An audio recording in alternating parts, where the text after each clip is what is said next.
debido a estas complicaciones o algunas otras. Entonces, hola a todos y a todas las asistentes, mi nombre es Carla Lavado y a nombre de la Facultad de Psicología quiero darles la bienvenida a esta charla de autorregulación en tiempos de crisis, orientaciones para el estudio online y el teletrabajo. Quiero presentarles a nuestros expositores. Estamos con la doctora Daniela Bruna, ella es psicóloga de la Universidad del Desarrollo y doctora en Psicología de la Universidad de Concepción. Además, ella es nuestra investigadora del Centro de Investigación para el Mejoramiento de la Educación, CIME, de Psicología UDD. También nos acompaña hoy día Javier Martínez, psicólogo de la Pontificia Universidad Católica y también máster en Administración y Dinámicas Organizacionales de la Universidad de Essex, Reino Unido. Y además, él es director de Educación Continua de Psicología Organizacional de nuestra facultad.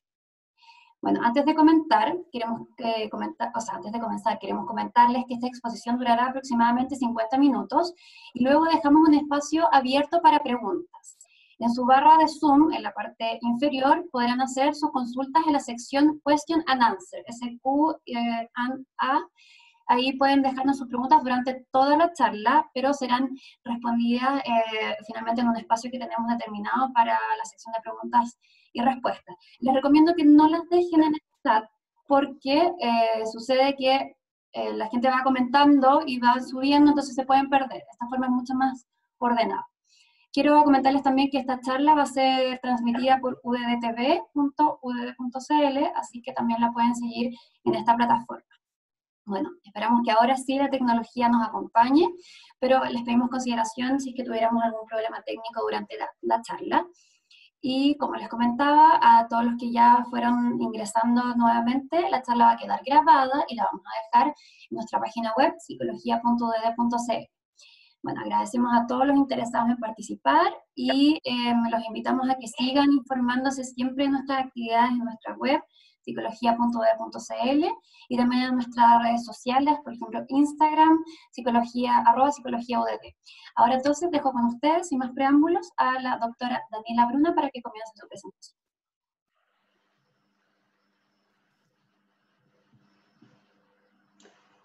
Hola, muy buenos días. Bienvenidos a todos. Como les dijo Carla, yo soy psicóloga y trabajo en la Facultad de Psicología de la UDD como investigadora. Llevo trabajando el tema de autorregulación del aprendizaje ya hace más o menos unos 10 años. Primero comencé con mi tesis doctoral, luego seguí como co-investigadora de un FONDEF y actualmente estoy trabajando en un FONDESIT de inicio, y lo que me interesa es poder entender cómo podemos generar contextos autorreguladores en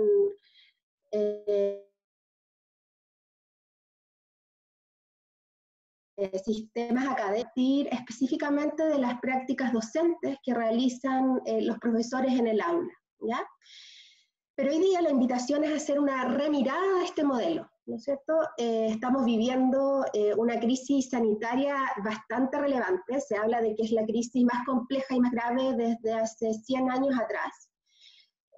Y esto ha hecho que tengamos que cambiar nuestras prácticas cotidianas, ¿ya? Y que tengamos que estar en situación de distanciamiento social y de confinamiento. Y algo muy importante que ocurrió a nivel global es que se nos ha empujado a realizar transformaciones importantes en nuestras formas de trabajo y en nuestras formas de estudio, ¿ya? Y esa transformación principal ha sido que estas actividades ahora las hemos tenido que hacer a partir de herramientas tecnológicas a la distancia. Muchos países y muchos sistemas académicos y educacionales ya estaban en esta transformación digital. Inclusive en nuestra misma universidad ya habíamos comenzado a hacer clases online. Tenemos programas, por ejemplo, de educación continua y de posgrado que lo permiten. Pero para el pregrado la verdad es que es un desafío bastante nuevo y un desafío también para nosotros como académicos trabajar desde la casa. Y esto que les estoy mostrando a partir de un ejemplo de lo que ocurre en nuestra facultad y en nuestra universidad, ocurre a lo largo de todas las organizaciones, ¿no es cierto? Muchas personas, ¿no es cierto?, se han visto empujadas, ¿no es cierto?, a tener que trabajar desde sus hogares, en contextos que son de alta complejidad y también de alta incertidumbre y de mucha ansiedad, ¿sí? Por otro lado, también tenemos un porcentaje importante de la población que todavía está teniendo que ir a trabajar, ¿no es cierto? Y ha tenido que salir de sus casas. Por lo tanto, somos un grupo contextualizado y específico de la población que estamos en estas condiciones, ¿ya? Y aún podríamos pensar que gracias a eso somos privilegiados porque tenemos la oportunidad de quedarnos en casa, de compartir, si es que estamos en el confinamiento con nuestra familia. También al mismo tiempo trae importantes barreras e importantes desafíos, ¿ya? Como les había dicho hace un momento, lo único que tenemos claro en esta crisis es que estamos en una situación de incertidumbre. No sabemos cuándo vamos a poder volver a realizar nuestras prácticas cotidianas de la manera en que lo hacíamos antes, cuándo vamos a tener que trabajar y cuándo en el fondo la situación sanitaria también va a volver a estar en un estado de normalidad, ¿ya? Por lo tanto, esa realidad nos pone la necesidad de utilizar estas herramientas tecnológicas y conexión digital, que obviamente también trae, como dijo Carla cuando nos presentó, ¿no es cierto?, importantes beneficios, pero también importantes barreras. Por ejemplo, hoy día nos costó conectarnos, ¿no es cierto?, a pesar de que habíamos dicho que íbamos a partir a las 10, nos encontramos con ese problema, ¿ya? Y otro desafío, y que si ustedes revisan sus redes sociales, se repite muchísimo entre nosotros, es esto de que tenemos que realizar múltiples actividades en un mismo espacio. En la posmodernidad, por ejemplo, la distribución de los hogares es bastante distinta, ¿sí? Muchas personas, por ejemplo, actualmente viven en departamentos. Y salir de esos departamentos es muy difícil porque obviamente no se recomienda, ¿sí? Por otro lado, también los espacios físicos son más pequeños, ¿sí? Y también utilizamos un mismo espacio para diferentes tareas. Por ejemplo, podemos tener una sala de estar donde se come, donde a lo mejor los niños estudian, donde además se ve televisión, donde hay un computador que se comparte con la familia. Entonces no es lo mismo que cuando estamos físicamente en nuestro trabajo, donde tenemos un espacio que está preparado y que cuenta con las condiciones para que nosotros podamos hacer un trabajo enfocado en la tarea, ¿ya? Pero sumado al desafío de tener que hacer múltiples actividades en poco espacio, también tenemos el desafío de cumplir múltiples roles en un mismo momento. Si pensamos, por ejemplo, en una persona, en un adulto que está trabajando a través del teletrabajo, al mismo tiempo que tiene que cumplir sus tareas, sus funciones, sus metas, y asistir a reuniones, por ejemplo, redactar informes, tiene que ser, por ejemplo, papá o mamá, ¿sí? Al mismo tiempo también tiene que acompañar a sus hijos, a los niños que están en la casa, en las tareas escolares. Sobre todo porque también en esto del telestudio no solamente ocurre en educación superior, sino que también ocurre a nivel escolar. Y muchas veces con instrucciones complejas, ¿no es cierto?, y pocas herramientas. Los papás en general no necesariamente van a tener las habilidades ni los contenidos que están realizando los niños, especialmente cuando estos están, por ejemplo, en enseñanza media, en niveles más altos, ¿ya? Pero a eso también hay que sumarle todas las labores del hogar, ¿ya? Muchas personas tienen apoyo, tienen ayuda, y entonces tener que cumplir con todos estos roles que son altamente demandantes, sobre todo con hijos pequeños, se convierte, ¿no es cierto?, en una barrera y en una dificultad grande, ¿ya?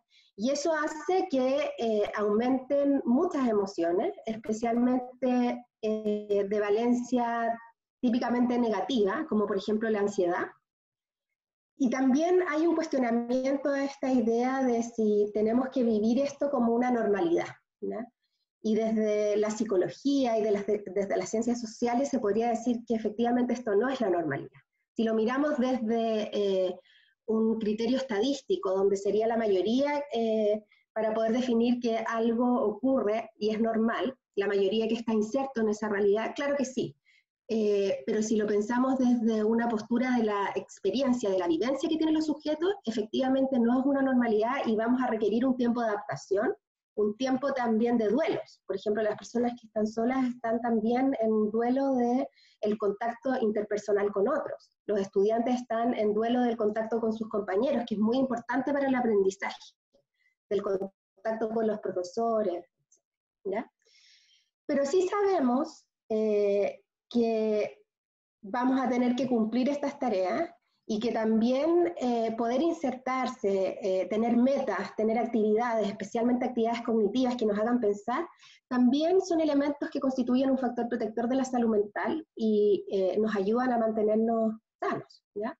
Por lo tanto, si bien tenemos este contexto de crisis, de alta complejidad, de alta incertidumbre, también tener ciertas actividades, poder organizarlas, poder ejecutarlas y poder tener buenos resultados también nos hace bien, ¿ya?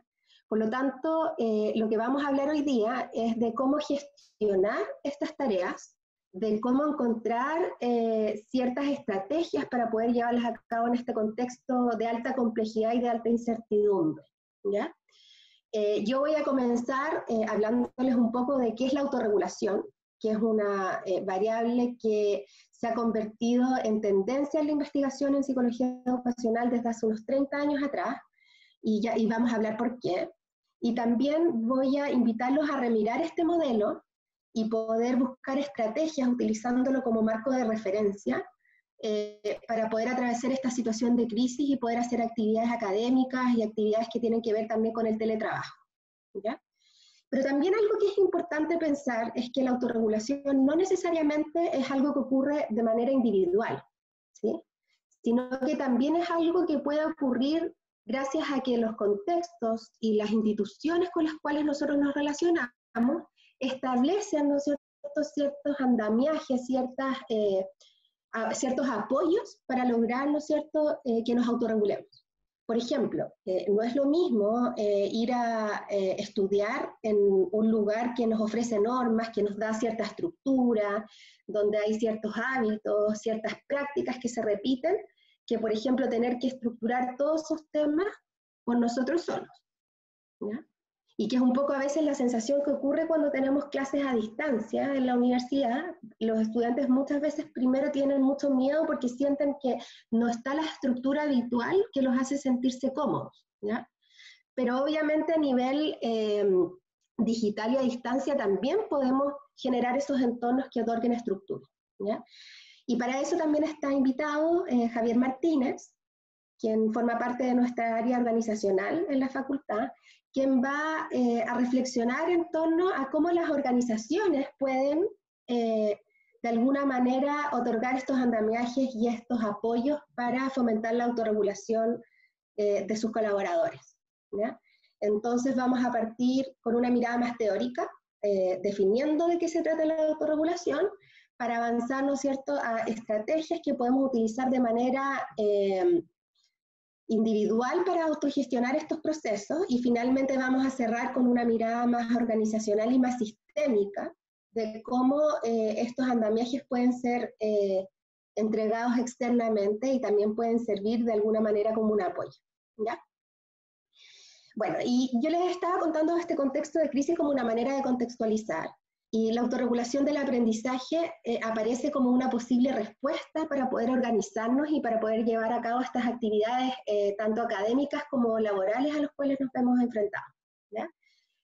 Y cabe preguntarse qué es la autorregulación entonces, ¿ya? Y la autorregulación es un constructo que viene estudiándose ya desde hace algunas décadas atrás y que de alguna manera relaciona múltiples variables y múltiples dimensiones psicológicas que tienen que ver con poder establecerse metas personales y poder de alguna manera autodirigir todos nuestros procesos, tanto nuestros procesos cognitivos de pensamiento, nuestros procesos cognitivos que implican pensar sobre nuestros propios procesos cognitivos, también afectivos y conductuales para el logro de esas metas que han sido autoimpuestas, ¿ya? Y para lograr eso implica que este aprendiz, ¿no es cierto?, va a tomar conciencia de cuáles son sus fortalezas y cuáles son sus debilidades para poder desplegar estrategias para cumplir con esto, ¿ya? Y por sobre todo, ¿no es cierto?, para poder monitorear sus actividades mientras las lleva a cabo para poder controlar también sus comportamientos, algo que es bastante difícil en esta pandemia, ¿ya? Y también evaluar el cumplimiento de estos objetivos para poder mejorar la efectividad. Cuando un aprendiz lleva a cabo una tarea, tanto académica como laboral, de manera autorregulada, se genera una sensación de autosatisfacción y también alta motivación, porque el aprendiz va sintiendo que tiene las herramientas para lograr esas metas y además va sintiendo en el fondo que puede verse enfrentado a estos desafíos. Por lo tanto, es un aprendiz también que se acerca a las actividades de aprendizaje de una manera mucho más positiva y entusiasta, ¿ya? Ahora, también vale la pena preguntarse por qué es tan relevante y por qué aprender este marco y utilizarlo de una manera más práctica puede ser beneficioso, ¿ya? Y la respuesta está en múltiples investigaciones que han mostrado diferentes beneficios de promover esta habilidad. Por un lado, a principios de este siglo se probó que las habilidades cognitivas de inteligencia no explican por sí solo el rendimiento académico.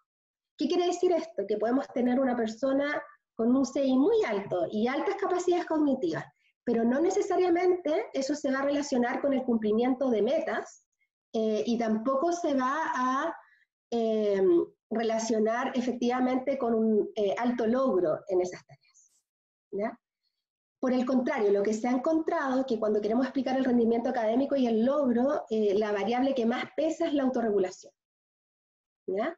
Por lo tanto, es muy importante de fomentar y de desarrollarla, porque va a hacer que tengamos resultados más efectivos en los procesos académicos, ¿ya?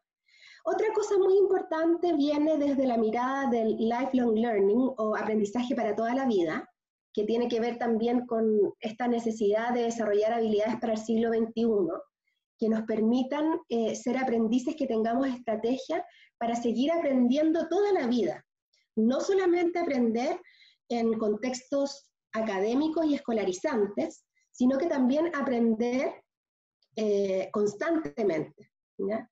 Inclusive esto es algo que ocurre mucho en las organizaciones, donde las personas van aprendiendo, pero es más bien de una manera implícita, no intencionada, y la idea es convertir esos espacios en oportunidades de aprendizaje más estructurados. Y la autorregulación nos permite eso, porque es una habilidad que se transfiere, es una habilidad que una vez que se ha incorporado, se puede utilizar en otros contextos y se extrapola a cosas tan importantes como, por ejemplo, incluso la educación financiera, la gestión de la casa, las actividades de todo tipo, ¿ya?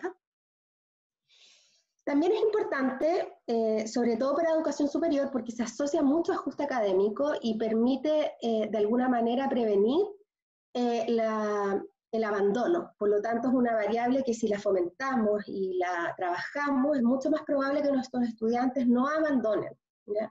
Y sabemos que por lo menos en nuestro país, las tasas de deserción son muy altas en el primer año y aumentan en el tercer año. Por lo tanto, si hacemos trabajo e intervenciones específicas en esos momentos de la trayectoria educativa, es mucho más probable que después nuestros estudiantes no abandonen. Otra cosa importante es que es una habilidad que se ha trabajado mucho en entender cómo intervenirla, y una línea de investigación importante dentro de esta es diseñar intervenciones y evaluar sus efectos. Por lo tanto, al ser posible de entrenar y de aprender, nos abre un campo muy importante de investigación, ¿no? Y también algo que se ha visto es que los estudiantes muchas veces no llegan con esta capacidad a la universidad, ¿sí? Y las instituciones entonces tienen que ocuparse en cómo poder entregar esta habilidad a los estudiantes, porque también muchas veces los empleadores, cuando los egresados entran a trabajar, también manifiestan que es una habilidad que no se ve y que se requiere mucho monitoreo por parte, por ejemplo, de la jefatura en relación a cómo planificar las actividades, cómo monitorear si estas están siendo efectivas, y también algo muy importante, cómo evaluar los resultados. Bueno, y ahora les voy a hablar de en qué consiste este proceso, y esta parte es muy importante porque después les va a servir para poder diseñar sus propios procesos de aprendizaje y de trabajo autorregulado, ¿ya? Y acá me voy a basar en un autor norteamericano que se llama Barry Zimmerman, que fue uno de los primeros autores en poder desentrañar cómo son los aprendices autorregulados. ¿Qué procesos llevan a cabo? ¿Ya? Las líneas de investigación partieron tratando de responder ese tipo de preguntas para avanzar a qué diferencia un estudiante que se autorregula de uno que no, ya hacia a entender que no es una variable individual, sino que es algo que se gana en interacción con otros.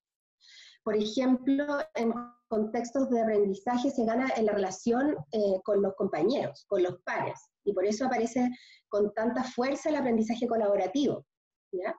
Pero también se gana gracias a la interacción con los profesores, que son un modelo muy importante de autorregulación.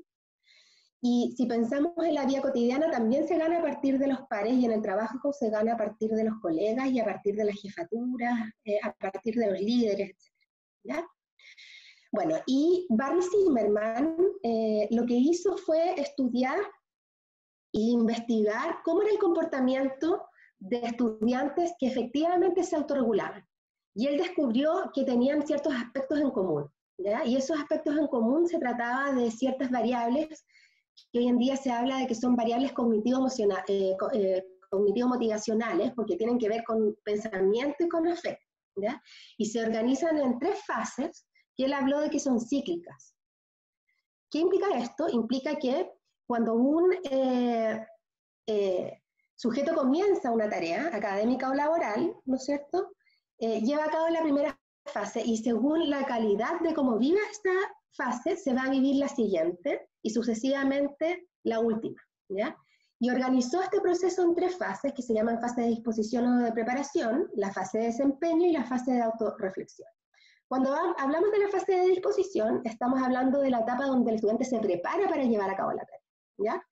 Cuando hablamos de la fase de desempeño, estamos hablando de el momento en que la persona es capaz de monitorear su desempeño mientras este está ocurriendo, ¿ya? Y finalmente la fase de autorreflexión se refiere a la etapa donde el sujeto es capaz de autoevaluar sus resultados y los productos, ¿ya? Este modelo es aplicable a cualquier tarea que nosotros llevemos acá, desde una tarea que realizamos en el hogar, hasta cuando estudiamos, por ejemplo, somos estudiantes y estudiamos para un certamen, hasta cuando tenemos que ejecutar un proyecto en nuestro trabajo, ¿ya? Por lo tanto, es un modelo bastante genérico del aprendizaje, no necesariamente en contextos formales, ¿ya? Bueno, y ahora voy a profundizar un poco en cada etapa de qué es lo que debería ocurrir cuando nos autorregulamos, ¿ya? En la fase de disposición o de preparación ocurren 2 procesos. El primero de ellos se llama análisis de la tarea, ¿ya?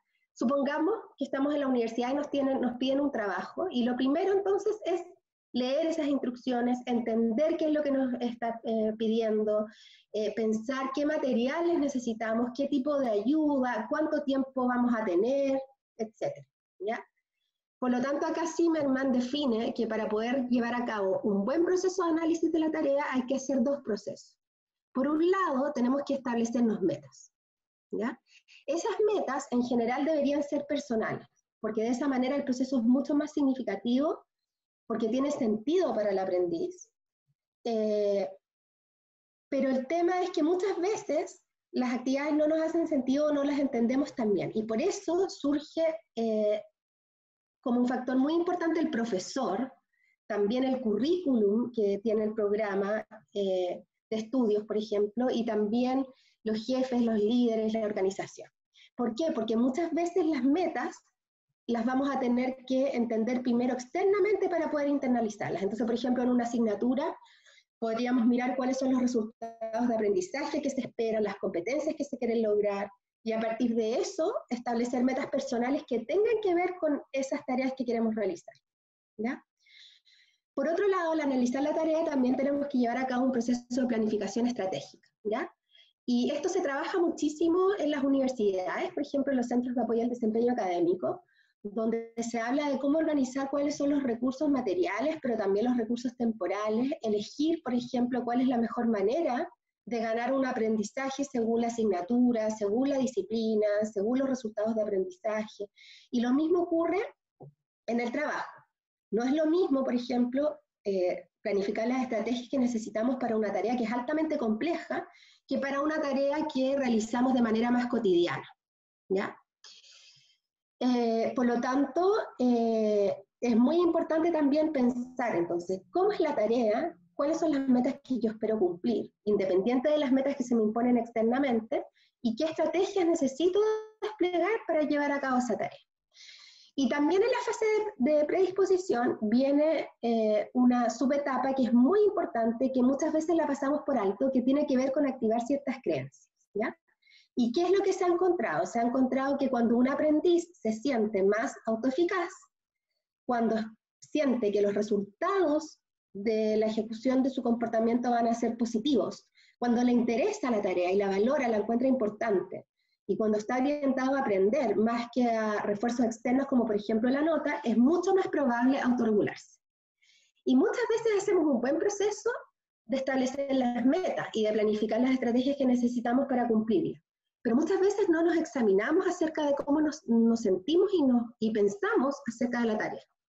Entonces a veces tenemos pensamientos que sin querer se convierten en una barrera. Un ejemplo es la autoeficacia. Si nosotros sentimos que la tarea es sumamente compleja y que nosotros no somos capaces de llevarla a cabo y que no tenemos las herramientas, es mucho más probable que se gatillen procesos de desesperanza aprendida. ¿Qué quiere decir esto? Una sensación de, no importa lo que nosotros realicemos, no vamos a poder cumplir con lo que se espera. Entonces, por eso es tan importante, antes de ejecutar una tarea, explorar y autorreflexionar sobre qué creencias y pensamientos tenemos acerca de esto. Compartirlo con otros y también ver qué podemos hacer para cambiar esos pensamientos. Porque lo más probable es que si nos sentamos a trabajar y estamos en ese estado emocional negativo, por mucho que tengamos metas claras y que pensemos en las estrategias, lo más probable es que vamos a procrastinar. ¿Qué quiere decir eso? Que vamos a dejar la tarea para después, ¿no es cierto? O si no, vamos a trabajar, pero vamos a sentir que ocupamos mucho tiempo y que más bien estamos perdiendo el tiempo, ¿ya? Yo sé que me están haciendo hartas preguntas y hartos comentarios en los chats, porque lo puedo ver, ¿ya? Pero para poder avanzar en relación a los tiempos, yo voy a avanzar en esta parte y voy a organizar esas preguntas para responderlas al final, ¿ya? Para que estén tranquilos porque estoy clara que están haciendo hartas preguntas y hartos comentarios, ¿ya? Bueno, luego de la fase de preparación viene la fase de desempeño, y acá el aprendiz o el ejecutor de la tarea tiene que llevar a cabo dos procesos. Por un lado, tiene que ser capaz de monitorearse, y por otro lado, tiene que ser capaz de autocontrolarse. El monitoreo se refiere a que hagamos una observación metacognitiva de cómo estamos llevando a cabo nuestros procesos, y esto tiene que ver con pensar sobre nuestro propio pensamiento. Pero también entregarnos feedback. Por ejemplo, si nos damos cuenta que llevamos 2 días en una tarea y que estamos lejanos a la meta, es importante entregarse retroalimentación para poder hacer cambios, ¿ya? Y en ese sentido también Zimmerman habla de autoexperimentos. ¿Y qué quiere decir esto? Se trata de procesos de ensayo y error, donde lo que hacemos es probar diferentes formas para llevar a la meta, para poder evaluar cuál es la más efectiva. Y el ensayo y error y los autoexperimentos son súper importantes cuando son procesos donde somos aprendices noveles, que recién lo estamos llevando a cabo, porque eso nos va a permitir llevar a cabo un proceso de exploración y poder también conocernos como aprendiz. Y el segundo proceso es autocontrol, ¿no es cierto?, que es uno de los más difíciles ahora que estamos en la pandemia, que estamos en nuestra casa, que está la cocina y el refrigerador, que ese es otro tema también que va a hablar más adelante Jaime Silva, el director del CAREC, este tema de comer por estrés, que si uno revisa también las redes sociales, ha aumentado muchísimo, pero también está la cama para ir a dormir una rica siesta, está la televisión, ¿no es cierto? Por lo tanto, se requiere mucho mayor autocontrol que el que necesitamos en el trabajo. En el trabajo esta estructura nos ayuda y nos lleva y nos empuja a realizar la tarea. Pero en la casa es distinto, ¿no es cierto? Porque tenemos muchas distracciones y además tenemos estos otros roles que cumplir, ¿ya? Por lo tanto, es muy importante realizar estrategias de focalización de la atención, por ejemplo, recreo, por ejemplo, planificar, si la actividad es muy compleja, planificar tiempos cortos de trabajo, pero con metas claras, ¿ya? Y también entregarse a autoinstrucciones. Zimmerman encontró que los aprendices que eran capaces de organizar sus metas y llevarlas a cabo, todo el tiempo estaban teniendo diálogos internos, ¿sí? y entregándose instrucciones, por ejemplo, internalizando lo que les había dicho el profesor, etc. Esto colinda con otras áreas de la psicología, porque es algo que, por ejemplo, ocurre mucho en la terapia. Cuando un paciente va a terapia, y la terapia es significativa, también es capaz de internalizar los mensajes otorgados por el terapeuta, y muchas veces posteriormente es capaz, ¿no es cierto?, de ejecutar las acciones en la vida tomando en cuenta estos aprendizajes que ha tenido profundos. Bueno, y finalmente tenemos la fase de autorreflexión, que es la tercera fase, donde el aprendiz debería autoevaluarse y autorreaccionar. Y en la autoevaluación uno debería trabajar una habilidad que es muy importante y que también se debería trabajar en los sistemas educativos, que se llama juicio crítico, que en inglés, hay mucha más literatura en inglés que se llama evaluative judgment, y que lo que permite es que un aprendiz sea capaz de autoevaluar sus productos según los criterios de la disciplina.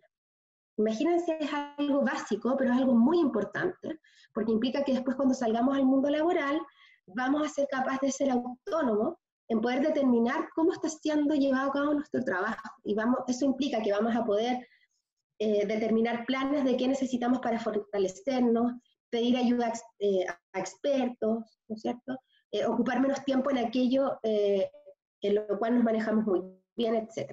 Pero también se debería activar la atribución causal. ¿Y a qué se refiere eso? En poder pensar cuál es la causa de mis resultados, ¿ya? En general se habla de locus de control externo, que es la atribución causal hacia afuera. Por ejemplo, cuando decimos que no logramos una meta por cosas que no dependen nada de nosotros, ¿ya?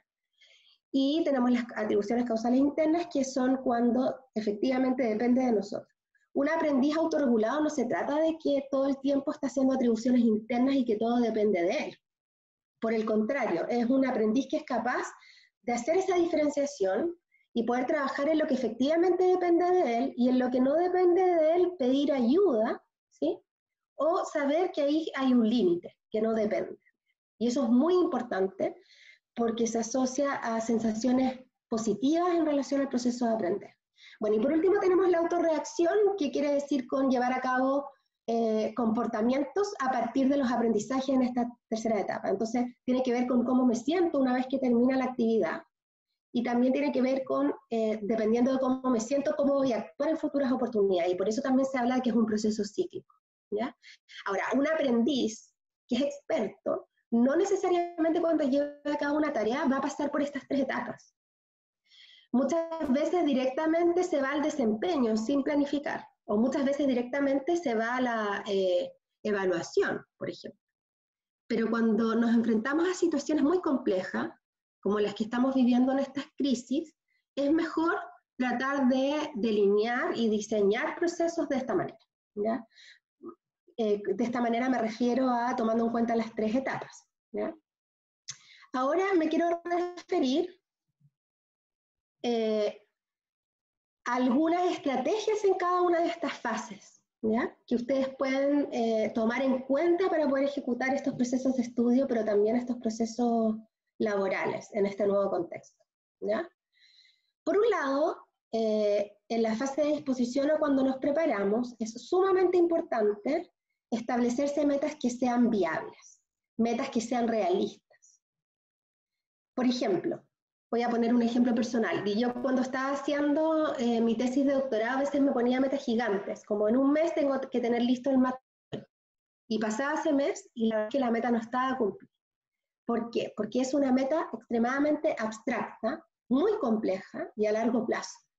Por lo tanto, es una meta que de alguna manera es más una barrera y más provoca ansiedad que orienta. Por lo tanto, esa meta que aparece tan lejana es mucho mejor separarla por días, por semanas y por mes. Y no pensar tanto en las metas a largo plazo, sino que pensarlas más como objetivos a corto plazo. Entonces, esta tarea que es muy compleja, que la tengo que cumplir en tal plazo, ¿en qué elementos la puedo separar? Estos elementos, ¿cuál es necesario para cumplir con el siguiente? ¿Y cuántos días voy a necesitar para cumplir esa meta? Eso es muy importante porque muchas veces cuando estábamos trabajando o estudiando en los contextos habituales, era mucho más fácil planificar. ¿Por qué? Porque éramos más efectivos. Pero como ahora tenemos todas estas variables que nos generan ansiedad y nos complican a nivel emocional, nos vamos a demorar más en las tareas. Por lo tanto, algo importante también es que de alguna manera regulemos esas metas, menos es más, seamos menos ambiciosos y también planifiquemos más tiempo para cada una de las cosas que queremos lograr, ¿ya? Otra cosa que es muy básica es que las metas que queramos imponernos sean de carácter positivo. ¿Qué quiere decir eso? Que sean metas que estén redactadas positivamente. Por ejemplo, una buena meta no es no sacaré la vuelta hoy día, porque se refiere a algo que no deberíamos hacer, ¿ya? Sino que debería ser como, por ejemplo, descansaré 1 hora cada vez que trabaje 2 horas.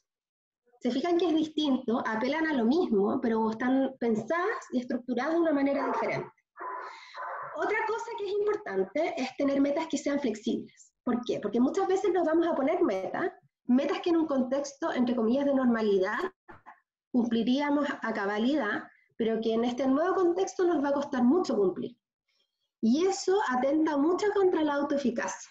Entonces es mejor tener metas pequeñas y metas que sean flexibles, que bueno, si no las cumplimos en un día, no importa, o vamos a cumplir una parte de ellas, ¿no es cierto? Y también poder sentirnos satisfechos con el cumplimiento de ese tipo de metas. Pasa lo mismo con las estrategias. Pero también aquí parten cosas importantes como organizar el espacio físico, ¿ya? Muchas veces tenemos que compartir el espacio físico con otras personas, entonces, por ejemplo, es importante ver en qué horario. Hay casas donde, por ejemplo, hay un computador y diferentes hermanos lo tienen que compartir, o, por ejemplo, el marido y mujer lo tienen que compartir, o la mamá se lo presta al hijo. Entonces, ahí es importante establecer horarios, ¿sí? Y resguardar un espacio físico que sea de trabajo, un lugar donde podamos estar tranquilos. Sé que en algunos contextos esto puede ser sumamente difícil, ¿ya? Pero por lo mismo se invita a la flexibilidad, ¿ya? O sea, si siempre trabajamos en la mañana y ahora no se puede, vamos a tener que buscar, por ejemplo, un horario más tarde, ¿ya? También organizar los materiales, qué necesitamos para no estar todo el tiempo interrumpiendo el trabajo, que muchas veces nos pasa que estamos 4 horas y realmente trabajamos 45 minutos, porque se nos olvidó algo, porque tenemos que ir a imprimir algo, porque hay que buscar algo. Entonces tratar de pensar en tener estos materiales de antemano. Y también planificar contextualizadamente según la realidad de cada hora. Además, entregar los mensajes positivos para activar nuestra autoeficacia. Lo que les había dicho, que sean metas realistas, precisas y logrables, porque cuando ponemos metas muy abstractas, muy desafiantes, lo que ocurre es que no las cumplimos y eso va mermando nuestra autoeficacia y nuestra motivación también. También darnos autorrefuerzo frente al logro de metas, pedir ayuda y delegar en otros, en los colegas, en los compañeros, en alguien de la familia que nos pueda ayudar. También muchas veces hay que tener claro que no vamos a poder cumplir todo lo que queramos lograr, ¿ya? Y por eso es muy importante jerarquizar las tareas en relación a qué es urgente y no puede no ser hecho y que se necesitan poco tiempo, pero también en relación a qué es importante, ¿ya? Pero también en relación a las capacidades y a las competencias. Por ejemplo, a veces tenemos metas, tanto en ramos o en el trabajo, que en la vida normal las podríamos llevar a cabo, porque tenemos la ayuda de otros, etc. Y acá hay que ser bien honestos. Si hay ciertas cosas que sentimos que no vamos a poder lograr, es importante también, por ejemplo, hablarlo con el profesor en el caso de tareas, o hablarlo con la jefatura en el caso de tareas más laborales, ¿ya? Por lo tanto, hay que trabajar en poder ajustar nuestras expectativas, porque obviamente no vamos a poder lograr los mismos niveles que lográbamos cuando estábamos en las condiciones cotidianas, ¿ya? Algunas preguntas importantes para poder disponerse. Por ejemplo, ¿cómo es la tarea? ¿Cuál es la tarea más importante? ¿Qué recursos cuento? ¿Ya? Yo tengo un listado de preguntas para cada etapa que si les interesa se los podemos enviar junto con la presentación. Que sirven un poco también para poder organizarse y monitorearse en cada una de estas etapas, ¿ya? Ahora vamos a ir a la fase de desempeño. Estrategias para poder monitorearse mejor. Primero, evaluar constantemente las estrategias. A veces, a mí me ha tocado ver, sobre todo en estudiantes universitarios, que, por ejemplo, entienden que una estrategia es muy importante para lograr una tarea académica, pero resulta que pasa una semana e implementando esa estrategia no logran lo que se esperaba. En ese caso es mejor cambiar la estrategia. Por lo tanto, algo que es muy importante es monitorearlas constantemente y no comprometerse con esa estrategia como si fuera la única manera de hacerlo, ¿ya? En general, en el mundo profesional existen distintos caminos para llegar a las mismas metas, ¿ya? Por lo tanto, establecer estos cambios en estas estrategias y también atreverse a probar nuevas y diferentes estrategias, evaluar las metas a corto plazo y no esperar a cuando ya debemos haber terminado el proceso, porque ahí ya va a ser demasiado tarde, y también gestionar los tiempos y la atención. Típicamente los psicólogos decimos que nadie debería hacer una tarea de alta complejidad más de 1 hora, ¿ya? Pero si a eso le sumamos que estamos en un contexto físico distinto, que tenemos diferentes materiales y además mayores distracciones, deberíamos ponernos espacios más cortos, ¿ya? Eso no quiere decir que los recreos sean tan largos, pero puede ser media hora y me hago un café, media hora y voy al balcón, media hora y etcétera. Y eso también depende de cada uno. Hay personas que tienen una atención más lábil y necesitan estos espacios de pausa más constantemente, versus otras personas, ¿no es cierto?, que pueden trabajar en una tarea más largamente. Bueno, algunas preguntas importantes para disponerse es pensar en el momento, por ejemplo, estoy llevando bien a cabo la tarea, cómo me estoy sintiendo, estoy pensando en otras cosas, necesito descansos. También esas preguntas yo se las puedo enviar posteriormente. Y finalmente tenemos la fase de autorreflexión, donde una estrategia importante es evaluar las atribuciones causales. O sea, ¿a qué se debe mi éxito o mi fracaso? Y idealmente centrarnos en aquello que depende de nosotros mismos, ¿sí? Porque es muy difícil cambiar a los otros, más en este contexto, ¿ya? Intentar también trabajar estas emociones negativas. Muchas veces el no cumplir las metas genera mucha frustración, ¿no es cierto? Genera rabia, genera tristeza. Entonces es muy importante hacerse cargo de esas emociones, no negarlas, conversarlas con otros, buscar diferentes estrategias de afrontamiento. También proponerse conductas de mejora para futuros procesos. Y eso es bien importante, como aprender cada ciclo y ver qué podemos cambiar para futuras acciones, ¿ya? También flexibilizar los estándares. Como les decía, seguramente las metas a las cuales vamos a llegar no van a ser iguales que en otros contextos. Entonces, en ese sentido también tenemos que pensar que el estándar al cual vamos a llegar, tenemos que flexibilizarlo y no esperar el 100% cumplimiento. Y también intentar aceptar que este nuevo contexto en el que nosotros estamos es bastante incontrolable. Y ahí hacer una diferenciación entre aquello que sí podemos controlar y aquello que está fuera de nuestras manos. Bueno, y para cerrar mi parte y darle el paso a Javier, quiero contarles que es muy importante no solo pensar la autorregulación de una manera individual, ¿ya? Porque no es el camino que se está tomando hoy en día. Obviamente esto ayuda, ¿sí? Pero obviamente el proceso va a ser mucho más eficiente si se da en un contexto que es autorregulado, ¿ya? Y en ese sentido hoy en día se habla de la corregulación, que es cómo nos regulamos gracias a la interacción con otros. Y algo que se pierde muchísimo en los cursos online es esta interacción con los compañeros, ¿no? Entonces también es importante pensar cómo se pueden diseñar y cómo se pueden promover esos espacios, ¿ya? Otra cosa que quiero contarles es que existen diferentes estrategias para poder llevar a cabo estos procesos de autorregulación, ¿ya? Y algo que está muy de moda son las aplicaciones tecnológicas, ¿ya? Y acá yo les dejé algunas que ustedes las pueden descargar en su teléfono y les pueden servir. Hay una que se llama Forest App, que está pensada mucho más para adultos y para jóvenes, y tiene que ver con el control del tiempo, de la atención y de la concentración. Y la idea es que la persona va poniéndose sus metas, ¿sí? Y va recibiendo refuerzos por cumplirla. y el refuerzo es que se va generando árboles y bosques. Por lo tanto, también tiene que ver mucho con esta visión como más ecológica, de sustentabilidad, etcétera, que también va generando una sensación de satisfacción de ver que estos esfuerzos que son abstractos se traducen en algo concreto. Y también hay una que está en español, que se llama Avítica, y que tiene que ver con metas, y está hecha bajo una lógica de gamificación, donde el sujeto va recibiendo bonos y distintas premiaciones por ir cumpliendo estas metas. Es muy bueno para utilizarlo con niños, ¿sí?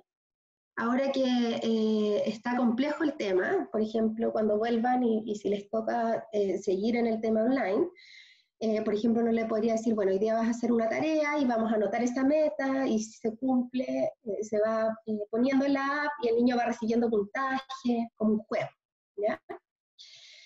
Pero también hay otras iniciativas que son más institucionales. Por ejemplo, en Stanford se creó un programa de estudios que se llama Design Your Life, que la UDD está empezando a implementar, ya se lleva como 2 años implementando, y que es un taller donde el sujeto va reflexionando sobre sus metas personales y futuras laborales, y luego va construyendo a partir de Design Thinking un plan. ¿Ya? Y ahí también les dejé el link por si quieren mirarlo, a aquellos que trabajen más en temas de diseño curricular, es muy interesante la propuesta. ¿Ya? Y por último quiero mostrarles un pequeño video que tiene que ver con el proyecto FONDEF en el cual yo participé, que fue liderado por la profesora María Victoria Pérez, quien es académica de la Facultad de Ciencias Sociales de Psicología de la Universidad de Concepción, donde lo que hicimos fue generar una app móvil que se llama For Planning. Todavía no está abierta para el uso masivo, pero sí está abierta para el uso de las universidades que participaron, y si hay alguien acá interesado de otras universidades que quiera conocer el proyecto, obviamente me escribe. Así que ahora les voy a mostrar ese video y luego vamos a reflexionar con Javier acerca de cómo pensar en estos contextos autorreguladores en las organizaciones.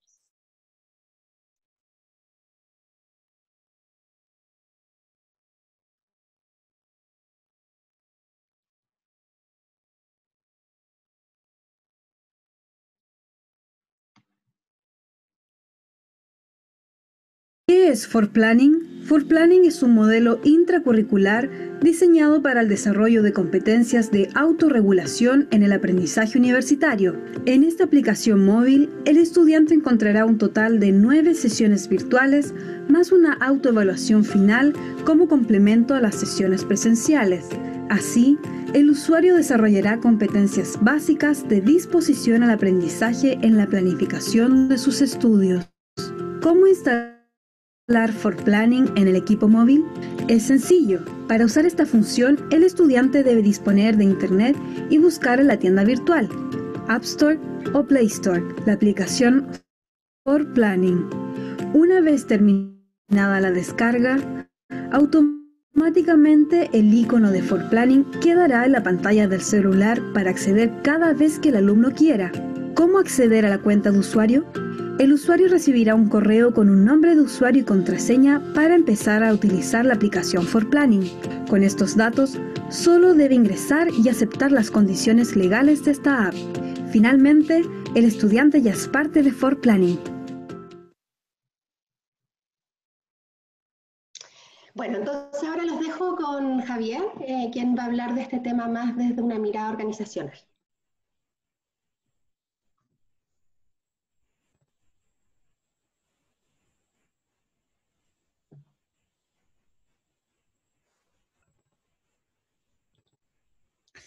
Bien, muchas gracias, Daniela. ¿Me escuchan ahí? ¿Sí? Ok. Bueno, la verdad es que esta, podríamos decir, circunstancia, ¿no?, de emergente, ha generado para nosotros una oportunidad también de poder reflexionar y empezar a generar ciertos cruces entre distintas áreas de la psicología, dándonos cuenta que desafíos como el que estamos viviendo necesitan un abordaje intradisciplinario que trasciende las áreas de especialización de cada uno de nosotros, y también interdisciplinario, convocando a otras disciplinas, ¿no? Y bueno, el contexto digamos, la lógica de la autorregulación claramente aparece como algo muy relevante, interesante en el mundo del trabajo y de las organizaciones. Y para eso hay un par de ideas iniciales que quiero compartir, ¿sí? Efectivamente, como planteaba Daniela, eh, la autorregulación es algo que también se hace necesario no solamente para el aprendizaje en el contexto académico, y también nos hace cuestionarnos o quizás mirar con un poquito más de amplitud qué es lo que entendemos por aprendizaje. Entonces acá hay un par de ideas, primero, que quiero compartir. ¿Qué entendemos por trabajo, ¿no? Una de las acepciones o características centrales del trabajo es que es entendido, o entre otras cosas, significa resolver problemas, ¿ya? Esto quiere decir que al trabajar, independiente de que trabajemos en industrias o tareas altamente estandarizadas, siempre queda un espacio que podríamos decir es un espacio gris, ¿ya? En el que, por muy automatizado o por muy lleno de procedimientos que tengamos una tarea, hay una parte que depende de la toma de decisiones y de la creatividad de los intérpretes de los procesos o de los trabajos que se realizan. Y generalmente eso implica o requiere acudir al conocimiento tácito y al conocimiento que las personas y los grupos van desarrollando en la experiencia de trabajar, la experiencia de resolver problemas colectivamente, ¿ya? Entonces ahí, si miramos la noción de aprendizaje, eh, la verdad es que en la experiencia del trabajo también exige, y el modelo de autorregulación nos permite pensar en eso, cómo ir rescatando ese conocimiento que se va generando en el hacer, ¿ya? Hay otro dato interesante acá, y es que está bastante establecido de que la autorregulación aparece hoy día como un factor particularmente crítico en en profesiones, oficios eh, que enfrentan condiciones crecientemente inciertas, ¿no? Por ejemplo, bueno, las mismas carreras de la salud. Daniela mencionó también el mundo financiero. Eh, ¿Para qué decir, por ejemplo, el mundo de los desarrollos digitales y las tecnologías en general? Eh, pero la verdad es que la gran mayoría de las organizaciones hoy día están requiriendo respuestas adaptativas que desafían el conocimiento con que los profesionales, podríamos decir, llegan al mundo del trabajo, ¿sí? A propósito de la idea del lifelong learning, efectivamente está establecido incluso que la vida, podríamos decir, la vigencia del conocimiento de determinadas profesiones está acortando y va a acortar cada vez más su vida en los próximos años. Hay por ahí un estudio del World Economic Forum que plantea que la generación que hoy día está estudiando en la educación superior va a ser la primera que ya durante el ejercicio de su carrera profesional va a enfrentar la obsolescencia total de lo que aprendió en el momento de estudiar, ¿no? En la universidad o los institutos profesionales. Entonces, estamos en un contexto que nos exige actualizarnos técnicamente, pero también rescatar el conocimiento que se va generando desde el hacer en cada uno de los ámbitos o las industrias en las que funcionamos, ¿sí? Al mismo tiempo también hay un hecho que está bastante como establecido, que tiene que ver con que si bien esto del aprendizaje continuo es una necesidad, ocurre o tiende a ocurrir que el factor motivacional y la proactividad en el aprendizaje se suelen ver afectados por ciertas rutinas, las condiciones cotidianas de trabajo, en donde de alguna manera hacer que dejar descansar la autorregulación o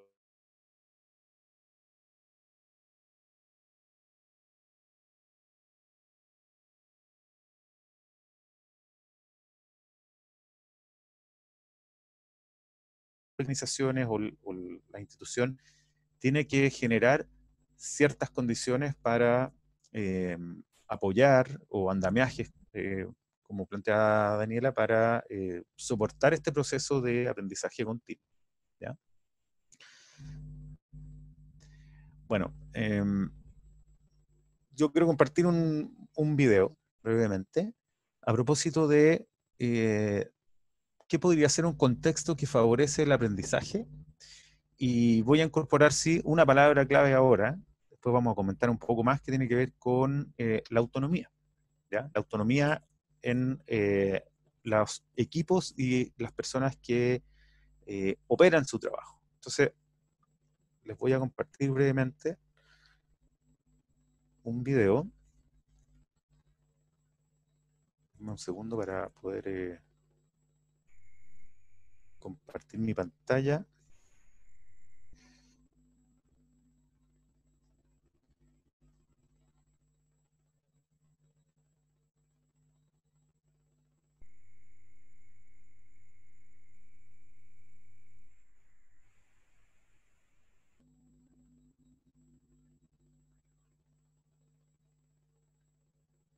No sé si lo ven ahí. Sí. Okay.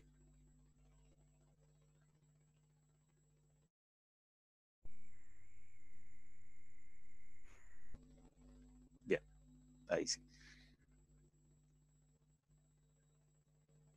I can pretend to have your attention for just a few moments. My ex-husband, my new boyfriend, and their divorce attorney are going to show you the safety features of the Boeing 737-800 series. It's been a long day for me. To properly fasten your seatbelt, slide the flat end of the buckle. To release, lift up on the buckle. Position your seatbelt tight and low across your hips like my grandmother wears her support bra. If you get mad and you want to take your toys and go home, there's 8 ways to get there. 2 forward exit doors, short wing window exits, 2 rear exit doors, signs overhead, disco lights on the floor lead each exit.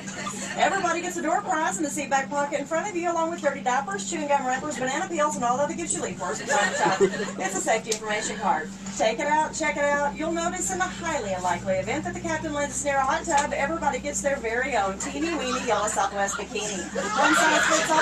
Take it out on lift told to do so. Place it over your head, wrap that strap around your waist, buckle it in front, pull it tight. Once outside, pull down on the red tab, inflate to manually inflate below the tube at your shoulder. The flight attendants are coming by, hoping that you'll tell them how good-looking they are. They're going to make sure that your seat backs and trays everywhere in their full, upright, and absolute most uncomfortable position possible. And your carry-on items are crammed and shoved completely into the seat in front of you, leaving absolutely no room for your knees or feet. As you know, it's a no smoking, no whining, no complaining flight. It's a please and thank you, and you are such a good-looking flight attendant flight. Smoking is never allowed on board a Southwest. If you're caught smoking in the lavatory, the fine for that's $2,000, and if you want to pay that for your airfare, you should have flown somebody else. If we do make you that nervous the next hour and a half, you're more than welcome to step outside. We don't discriminate at Southwest. We have a special smoking section just for you. We'll even show you a movie tonight. We have Up in the Air. And the flight attendant serving you, her name is Wendy, and her motto is, if you can light it, you can smoke it. Federal law prohibits tampering with, disabling, or destroying any smoke detector or webcam in either of our laboratories. Federal aviation regulation requires passenger compliance with the lighted passenger information signs and posted placards. Basically, just do what we say and nobody gets hurt. And although we never anticipate a loss in cabin pressure, if we did, we certainly wouldn't be at work tonight. But if needed, for oxygen mask drop the compartment overhead. Stop screaming, let go of your neighbor, pull under that plastic tubing is fully extended, place the mask over your nose and mouth and breathe normally. To activate the flow of oxygen, simply insert 75 cents for the first minute and 50 cents for each minute. Although that plastic bag may not inflate, you are receiving lots and lots of gin. Oxygen, that is. And if you're traveling with small children, we're sorry. If you're traveling with more than one child, pick out the one that you think might have the most earning potential down the road. And if you're traveling with somebody needing very special assistance, like your husband, bless his heart, or your wife, put on your mask first. That's it for the do's and don'ts of show and tell. Sit back and relax, or you can sit up and be tense. Either way, it's not an hour and a half flight. Game to game, the clock's already ticking. Seriously, if there's anything at all that we can do to make your flight more enjoyable, please tell us. Just as soon as we land in Salt Lake City. And if there's anything you can do to make our flight more enjoyable, we'll tell you immediately. We're not shy in Southwest. That's what we call very cheap entertainment. Nobody had to pay extra, but you certainly don't get a refund. That's thanks for choosing Southwest. Welcome aboard.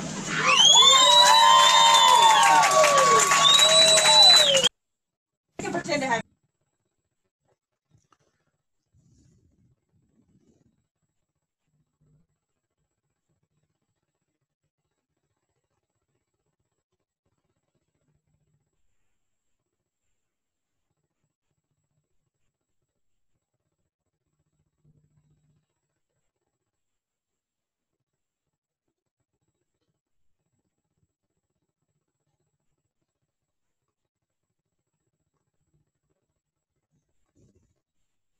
Bien. ¿Ven la presentación ahora? Sí, ok. Bueno, a ver, ¿por qué este video, no? Uno podría preguntarse qué tiene que ver esto con aprendizaje, ¿no? Les voy a comentar un par de cosas sobre esta línea aérea, ¿ya? Y cómo esto se vincularía, ¿no?, con la autorregulación. Ocurre que esta línea es una línea bastante conocida, opera fundamentalmente en Estados Unidos, es una línea de low cost, ¿ya? Donde tiene como misión o su lema es democratizar la movilidad aérea. Y una de sus formas de operar es que reconocen en los tripulantes, en este caso la azafata que vimos, ¿sí?, que ellos manejan un conocimiento sobre las necesidades y los problemas que se deben enfrentar en cabina o en el vuelo, porque conocen a la gente, porque tienen la experiencia y de alguna manera se les entrega un grado importante de autonomía para que ellos resuelvan las situaciones que permitan lograr los objetivos y estándares propios de operar un vuelo, ¿sí? Entonces, si lo pensamos acá, el objetivo de esta azafata es que se cumpla lo que muchas veces cuesta que ocurra, ¿no? Y es que escuchemos y memoricemos las instrucciones de seguridad al iniciar un vuelo de un avión, ¿ya? Ahora, esta azafata en particular desarrolló su propia estrategia para hacerlo, ¿sí? Ella tiene claramente, ¿no?, ciertas habilidades para, digamos, desarrollar cierto tipo de humor, explicar a su manera lo que la gente tiene que manejar, pero básicamente a este equipo se le entrega la autonomía para que entre ellos vean cómo lo van a hacer. Ella, en este caso, reconoce sus propios recursos y sus potencialidades y decide y diseña una manera de realizar este proceso, ¿sí? En otras, podríamos decir, en otros vuelos de la misma línea, seguramente van a ser otras las estrategias. Lo importante aquí es que se desarrolla una lógica de equipos de trabajo semiautónomos, ¿sí? Se le entrega un grado importante de autonomía a los equipos para reconocer e ir aprendiendo a partir de la propia experiencia cómo administrar los procesos de los cuales tienen que dar cuenta, ¿ya?, o por aquellos que tienen que responder. Entonces, pensando en el contexto que vivimos hoy, si vemos este esquema, digamos, se da una cierta paradoja, ¿no? Físicamente estamos efectivamente aislados. Sin embargo, probablemente a muchos les ha pasado, se mantienen altos niveles de interdependencia en el trabajo que realizamos y para poder lograr las metas que tenemos que lograr, ¿ya? Probablemente a muchos les ha ocurrido que las reuniones se han multiplicado, y eso tiene que ver, entre otras cosas, con que podríamos decir los flujos de interacción en algunos roles se tienden a incrementar mucho más, o se entendió a incrementar mucho más, a pesar de estar distanciados físicamente, ¿ya? Ahora, más allá de la crisis que estamos enfrentando, y uno podría pensar, bueno, ¿qué pasa o qué va a pasar después de esta pandemia? Hay un proceso que podríamos decir ya viene ocurriendo desde antes, que tiene que ver con una creciente complejización del contexto en que las organizaciones se mueven, ¿no? Cada vez se nos hace más difícil de predecir determinados factores del contexto. Los contextos son más cambiantes, son más complejos, son más volátiles también. Entonces ocurre que una clave para poder adaptarse progresivamente a estos contextos es operar con lógicas que fomenten o entreguen mayores grados de autonomía a los equipos de trabajo, ¿ya? Por eso acá, si ustedes se fijan, debajo de la imagen aparecen dos figuras, ¿no? Una clásica pirámide que podría representar las estructuras organizacionales tradicionales, que son en las que probablemente la mayoría de nosotros nos movemos. Y arriba de esto, asociado a la idea de alta complejidad, aparece una figura que se le llama algo así como ribosomática, que tiene que ver con este esquema que yo les mostraba más arriba, ¿no? Es decir, que muchas organizaciones, y esto es una tendencia creciente, se han visto obligadas a generar nuevas formas de coordinación que de alguna manera se van alejando de la pirámide o de la estructura más tradicional, ¿no? Sino que tenemos en el fondo núcleos o nodos de interacción en donde la organización o el diseño de la organización se aplana, es decir, se reducen los niveles jerárquicos y además los roles se pueden ir intercambiando con mucho mayor flexibilidad, ¿ya? Por eso también se ocupa mucho o es útil quizás esta imagen, ¿no? Esta metáfora de nodos de neuronas, ¿no? Que tienen que ver con altas frecuencias en intercambios de información y de recursos dentro de la organización y de necesidad de colaboración entre las organizaciones. Dicho esto, puesto como un contexto entonces, una clave que podríamos encontrar para fomentar contextos que favorezcan la autorregulación en el trabajo o en el teletrabajo, pero no solamente en el escenario o en la contingencia en la que estamos, es aplicar ciertos principios de los equipos semi-autónomos de trabajo, ¿ya? Eso entendiendo que la gran mayoría de quienes trabajamos lo hacemos con un mínimo grado de interdependencia con otros, ¿sí? Incluso si uno trabaja en un rol más independiente, como consultor, digamos, o está desarrollando alguna investigación o alguna tesis de investigación, ¿no? Estoy pensando en algún ejemplo de personas que pareciera que trabajan más solas, pero inevitablemente hay un grado de interdependencia. Y para qué decir en instituciones más complejas y grandes, en las que, bueno, dependemos de otros. Y entonces, una clave para poder efectivamente generar contextos autorregulados tiene que ver con entregar o velar por que los equipos de trabajo, ¿ya? Cuando yo me refiero a equipos, me refiero a unidades, un departamento, etcétera, partes de una organización, tenemos que asegurar que se puedan resolver 5 desafíos que aparecen acá, ¿ya? Que si los resolvemos van a permitir efectivamente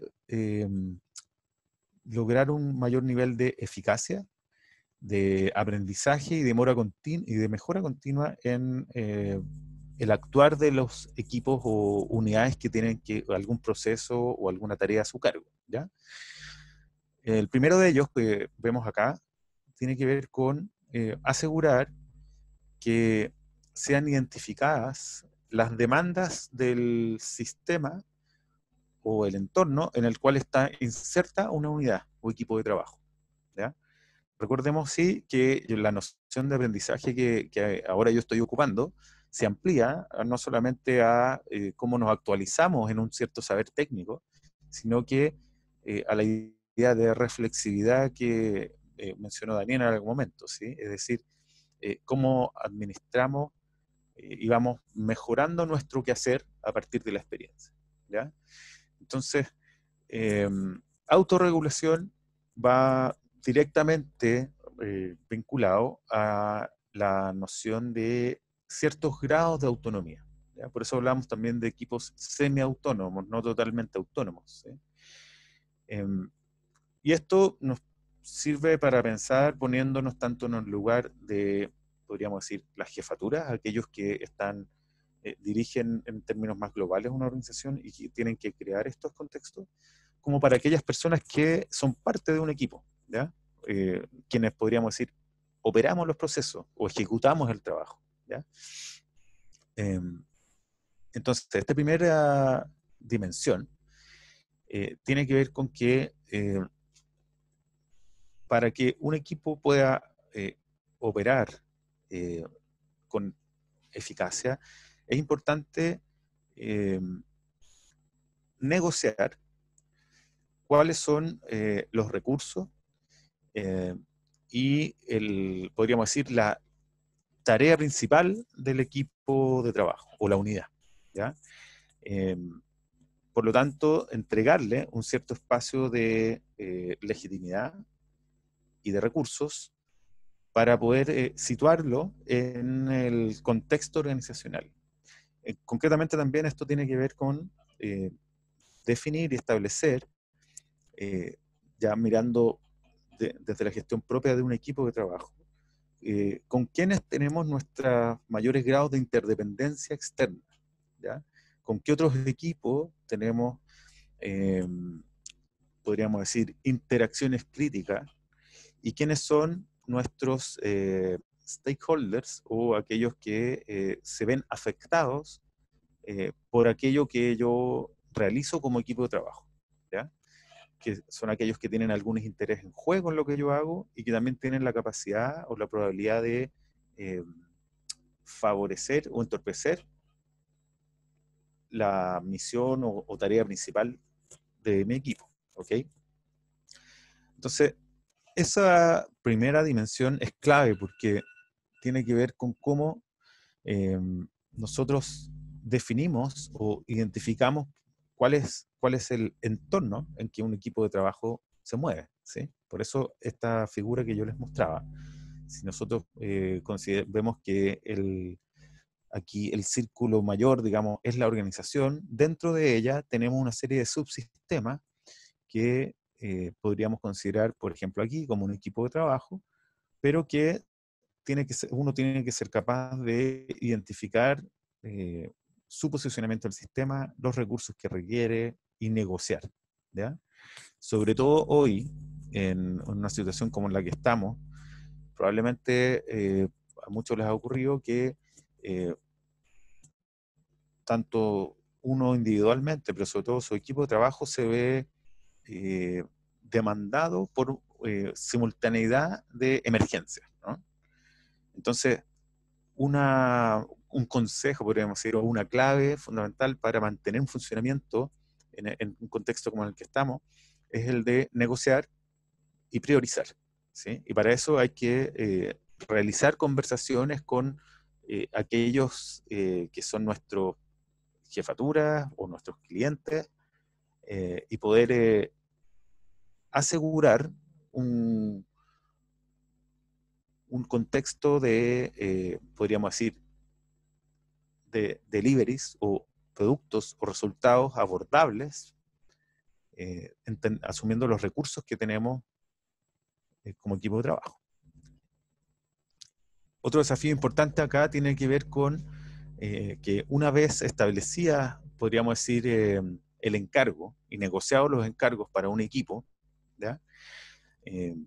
Por ejemplo, en el caso de las tripulantes del vuelo que veíamos, es cómo asegurar ciertas condiciones o cumplimiento de protocolos generales, ¿ya?, de seguridad para el vuelo y podríamos decir de asegurar la mejor experiencia posible de los pasajeros. Toca a los equipos definir más claramente cuáles son los objetivos, o llevar a objetivos operacionalizables los encargos que muchas veces suelen ser encargos más generales, ¿no?, o más genéricos. Entonces aquí, si uno piensa ligado también a la fase de planificación que comentaba Daniela, aquí es clave darse un momento para operacionalizar los objetivos y también discutir dentro del equipo cuáles son las expectativas que se pueden estar teniendo externamente frente a los objetivos planteados y también las expectativas o creencias que podemos tener nosotros internamente sobre un determinado proyecto, una determinada tarea o objetivo que nos estamos planteando, ¿ya? Y ahí también suele generarse un dilema, ¿no?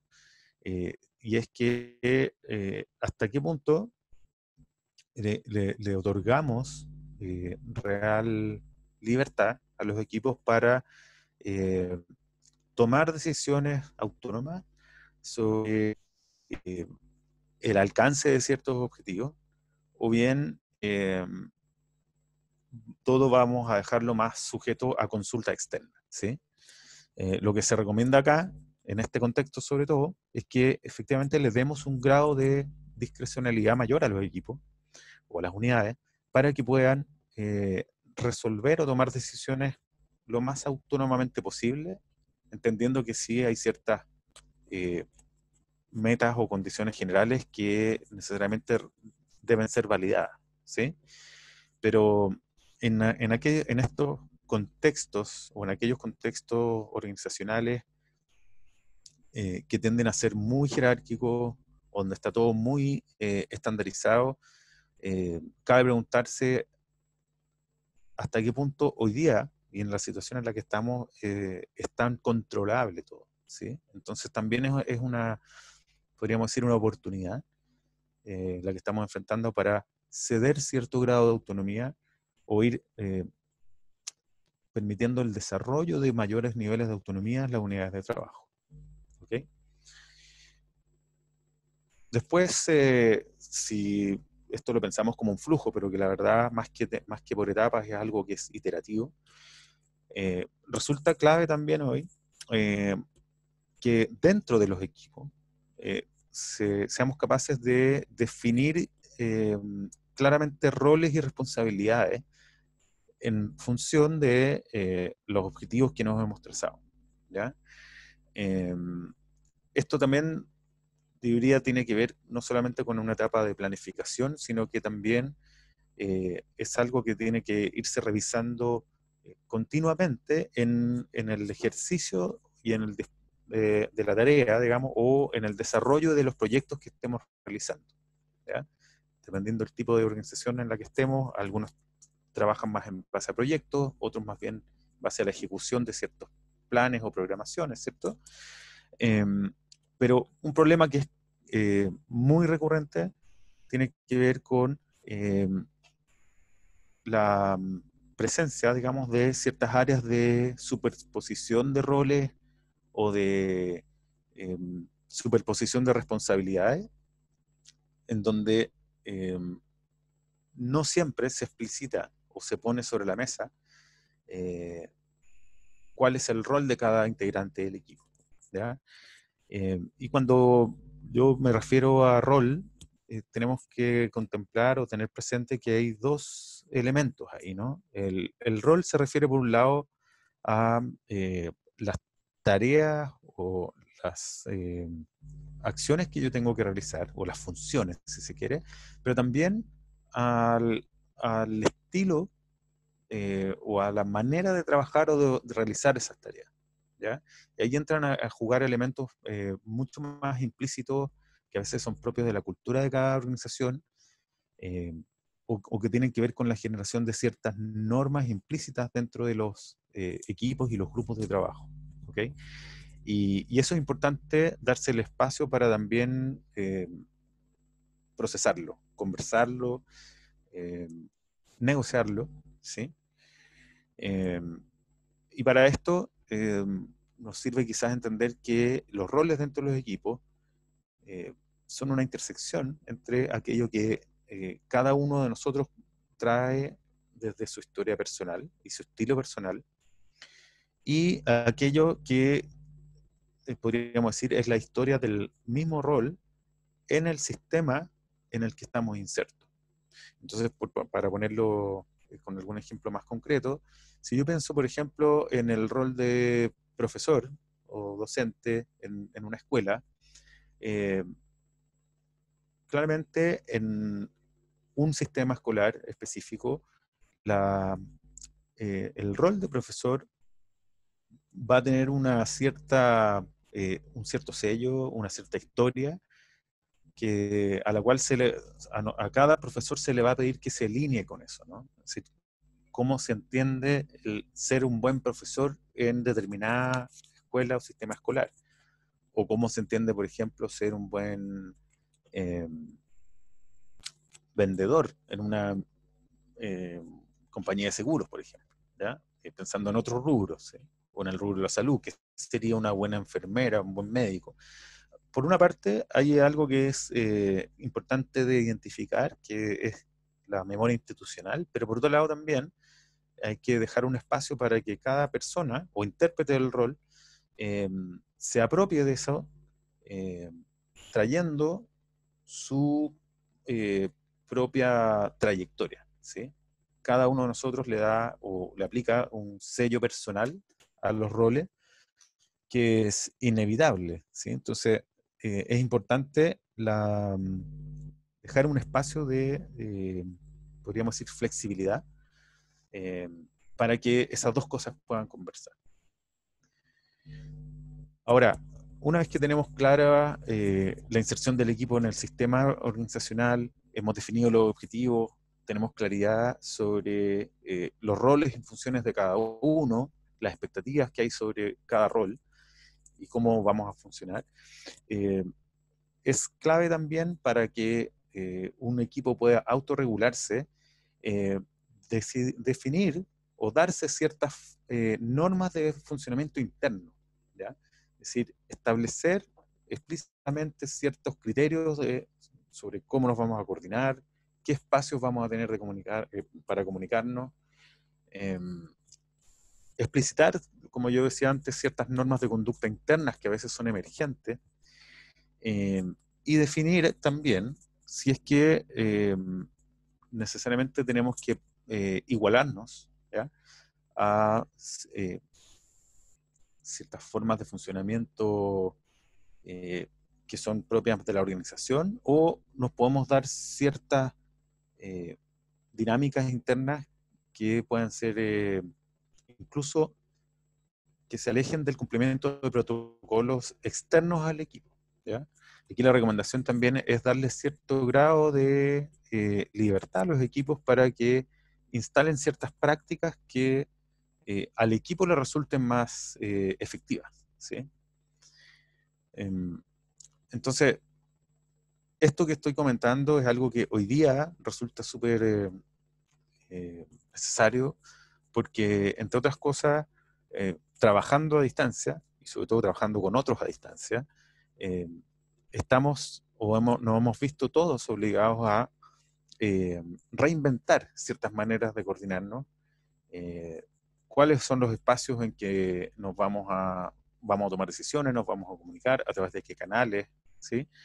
Y es muy normal y comprensible que en un primer periodo de adaptación, que yo diría, si bien ya estamos relativamente habituándonos en parte, ¿no?, a funcionar a distancia, probablemente muchos han visto que el funcionar en grupo se ha tornado mucho más costoso, ¿no?, en términos de tiempo, en términos de quizás también de desgaste, ¿no? Y eso tiene que ver con que en el camino estamos reinventando la forma de coordinarnos, ¿sí? Por lo tanto, es importante darse un espacio para poder explicitar y conversar al respecto, es decir, adoptar ciertas normas y ciertas prácticas, revisando la experiencia que se va acumulando en el tiempo. ¿Okay? Y finalmente también, un criterio que es, o un ámbito que es clave de poder revisar para la autorregulación, tiene que ver con identificar y diagnosticar ciertas dinámicas interpersonales que apelan o tienen que ver también con el componente más afectivo, relacional dentro de los equipos, ¿ya? En donde se pueden dar distintas dinámicas que pueden ser necesarias, podríamos decir, abordar, que podrían ser fuente o estar generando conflictos, ¿no? Por ejemplo, si la forma en que hemos establecido roles y los objetivos que nos hemos establecido están generando una dinámica de competencia interna entre los integrantes, o por ejemplo, si hay ciertas incompatibilidades de rol, lo que suele ocurrir es que estas dinámicas emocionales, que también tienen que ver con revisar, como decía Daniela, ciertas creencias o emociones asociadas a el cumplimiento de lo que planificamos.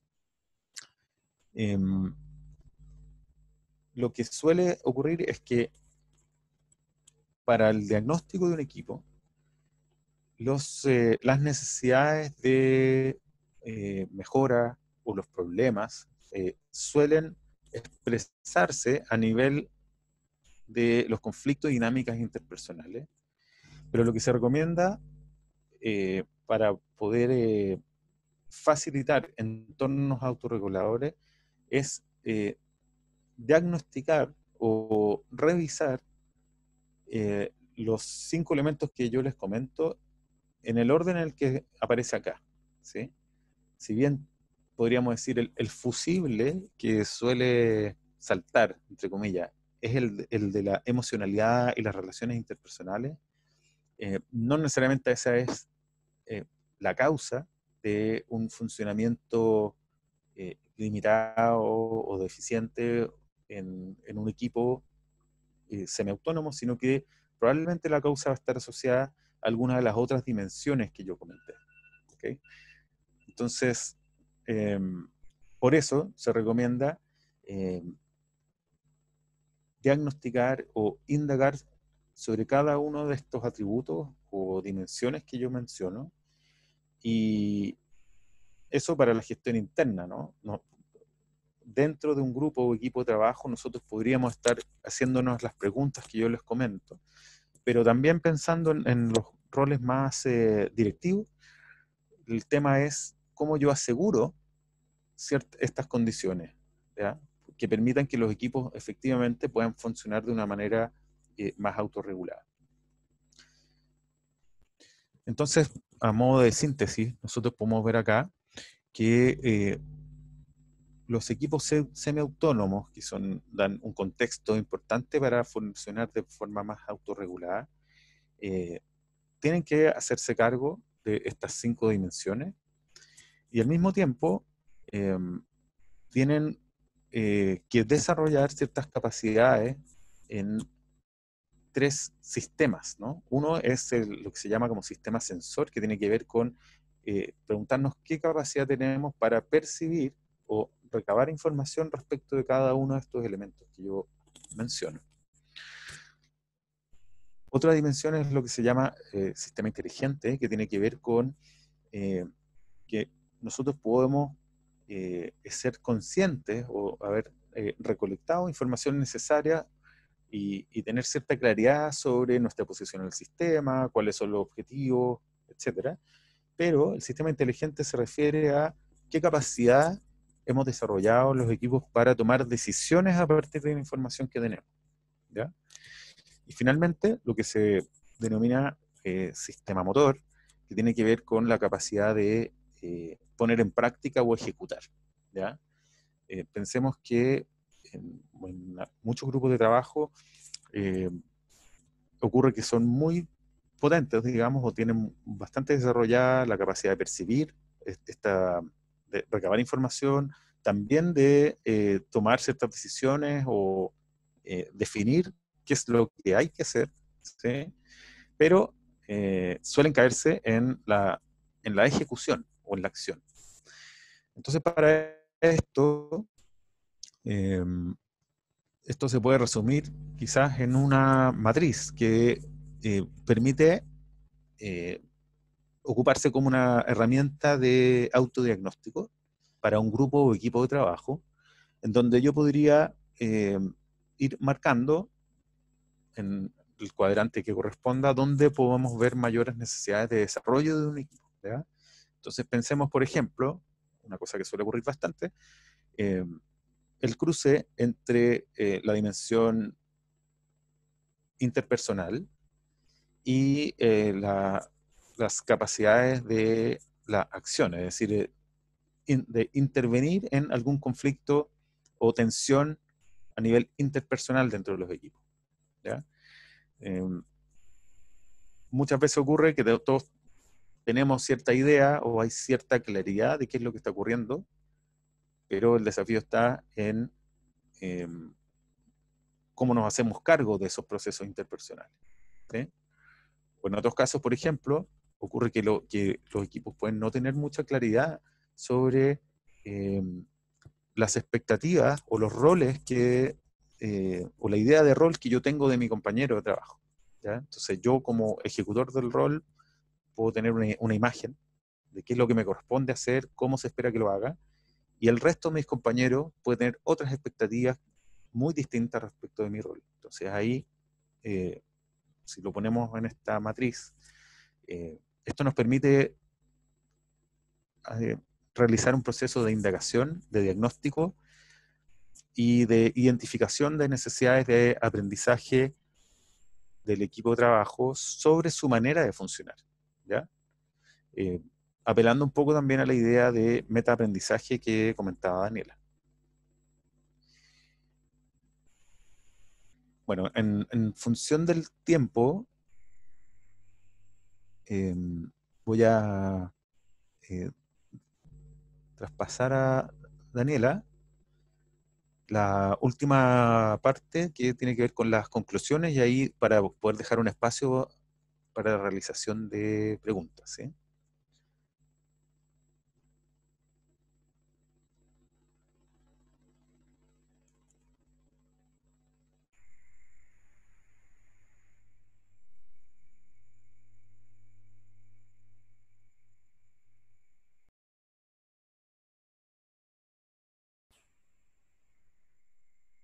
Ahí sí me escuchan, pero Sí.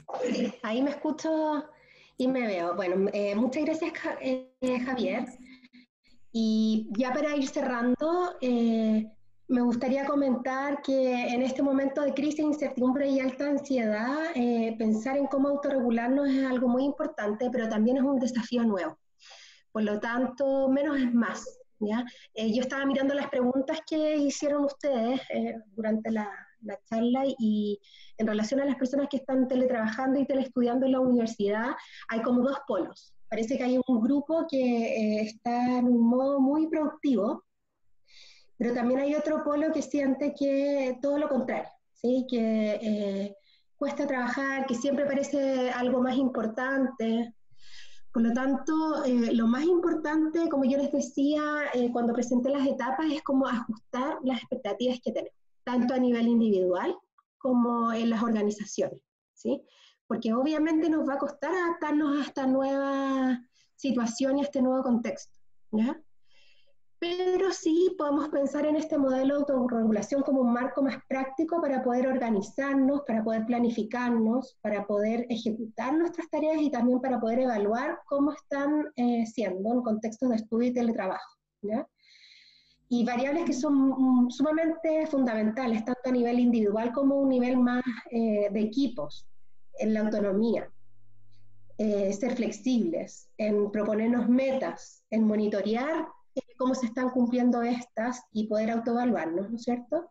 Y tomando siempre en cuenta que estamos en un contexto que es anormal y que además es transitorio. Si bien puede ser más largo de lo que estaba planificado, en algún momento vamos a poder volver a nuestras prácticas cotidianas y todo lo que estamos viviendo hoy en día nos va a servir de alguna manera para afrontar esos procesos. Por ejemplo, los que somos docentes hemos aprendido a utilizar de mejor manera las plataformas, hemos también tenido un espacio para poder prepararnos para hacer estrategias a nivel digital, y obviamente también eso en las condiciones normales va a ser como una mochila y un legado con el cual vamos a llegar que no teníamos antes, ¿ya?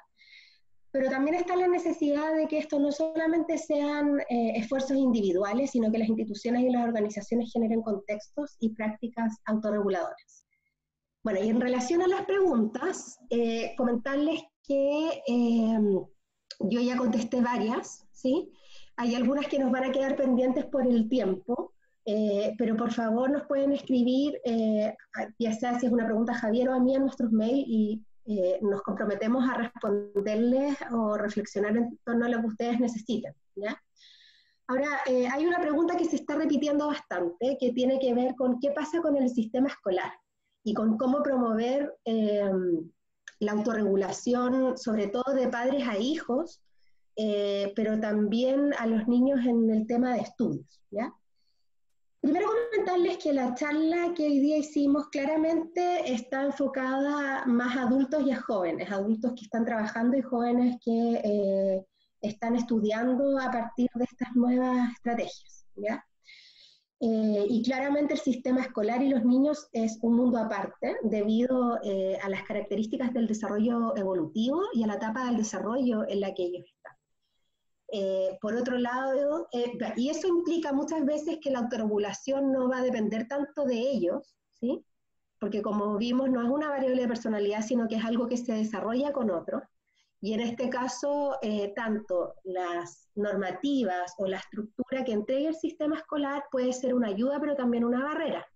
Ha sido una ayuda, pero también muchas veces se ha exigido mucho en colegios, ¿no es cierto?, particulares. Los papás dicen que están sobrepasados, pero también tenemos el tema de que nuestra educación escolar es sumamente desigual.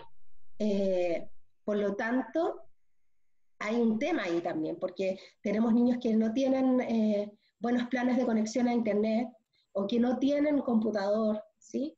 O que no tienen la posibilidad de imprimir las guías, o que las guías se las entregan impresas, por lo tanto no han tenido la posibilidad de recibir feedback por parte de sus profesores y por parte de sus escuelas, ¿ya? Por lo tanto, habría que abordarlo como un tema muy distinto, porque en términos de teletrabajo y en términos de telestudio, eso está más organizado y tenemos una cultura donde ya habíamos empezado a implementar esto.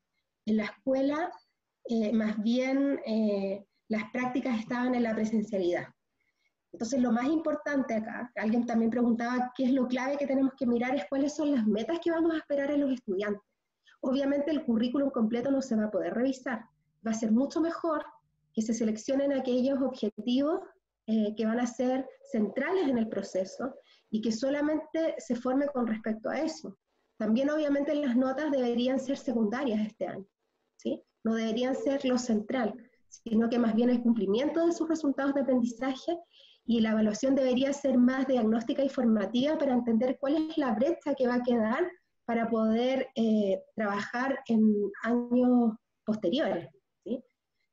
No podemos pretender lograr lo mismo que lográbamos en un contexto de normalidad. Pensar eso es no mirar el contexto y las necesidades que tienen nuestros niños en este momento, ¿ya? Ahora, para los padres, contarles que la autorregulación es una habilidad que se puede empezar a trabajar desde los primeros años de vida, y algo muy relevante es, de alguna manera, transparentar estas etapas.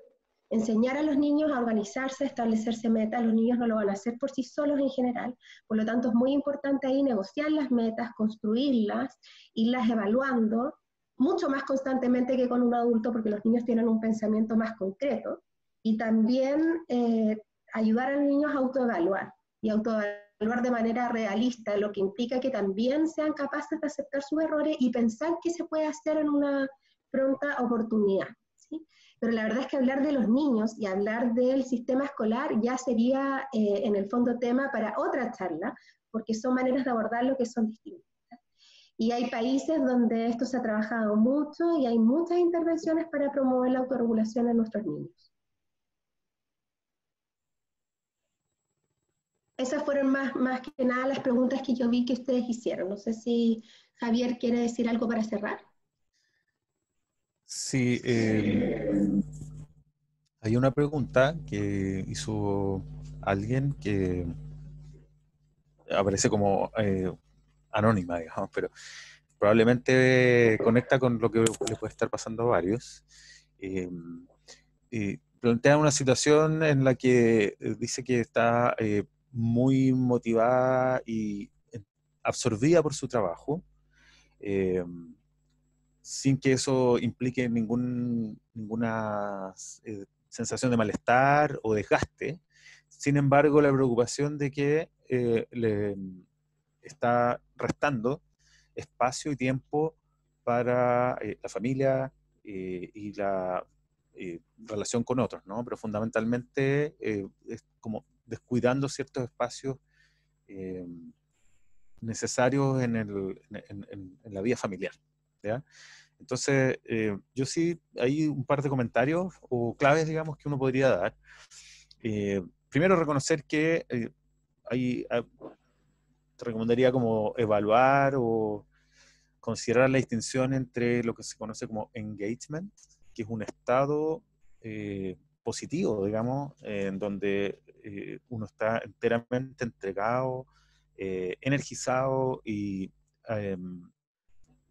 con un estado como de absorción, entrega en lo que está haciendo, que en general es muy gratificador y es algo que genera, además, es muy saludable, digamos, versus el límite que es un tanto, podríamos decir, delgado, eh, cierta tendencia como a la dependencia del trabajo, ¿sí? Porque en el contexto en el que estamos hoy es fácil cruzar ese límite, ¿ya? Y yo diría que ahí un par de recomendaciones, preguntarse qué es lo que te está movilizando a un trabajo absorbente, si tiene que ver con actores externos o hay algo más, podríamos decir, interno, desde el punto de vista de ciertas expectativas que te has fijado sobre ti misma o ti mismo, o ciertos niveles de autoexigencia que en este momento no resultan saludables. Eh, y como recomendaciones así más concretas también, lo importante que resulta hoy día, bueno, el focalizar, o sea, menos es más, en ese sentido, negociar las prioridades con otros actores y eh, cuidar o establecer ciertas rutinas, ¿no? Hay espacios que habría que establecer y dejarlos como espacios protegidos, ¿ya?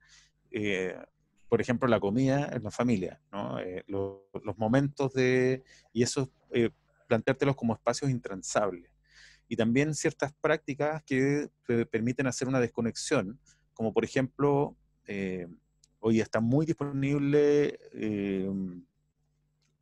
talleres y material para practicar algún tipo de disciplina como yoga, por ejemplo, que además te ayudan a desarrollar esta, yo diría como desconexión con el tiempo y el modo mental del trabajo. Entonces, explorar por ahí en alguna actividad que te resulte más acorde a tus intereses, pero el yoga tiene esa gracia. Y finalmente, reconocer o identificar cuáles son tus propios momentos del día en que tienes, podríamos decir, mejor productividad, ¿ya? Eso también es algo que varía persona a persona, ¿ya? Y poder establecer una cierta rutina al respecto, ¿ya? Hay personas que de repente producen más en la tarde o incluso en la noche, otros mucho más temprano en la mañana. Entonces, reconocer cuáles son esos pics personales y poder establecer ciertas rutinas que protejan esos otros espacios de no trabajo. Había una pregunta adicional sobre la matriz de autorregulación de los equipos, pero yo te lo puedo responder directamente. Nos quedamos con todas las preguntas. Sí, muchas gracias Javier, muchas gracias Daniela. Vamos a ir cerrando nuestra charla, tuvimos muy buena convocatoria, agradecemos toda la comprensión que tuvieron también con los problemas del inicio. Todas las preguntas que no pudieron ser resueltas en la presentación que les vamos a enviar el lunes junto al material que prometió Daniela, y también el link de la charla completa, van los correos de Javier y de Daniela. Entonces ahí, en la medida del tiempo de nuestros expositores, obviamente, les van a ir respondiendo y pueden seguir en contacto con ellos para resolver sus dudas.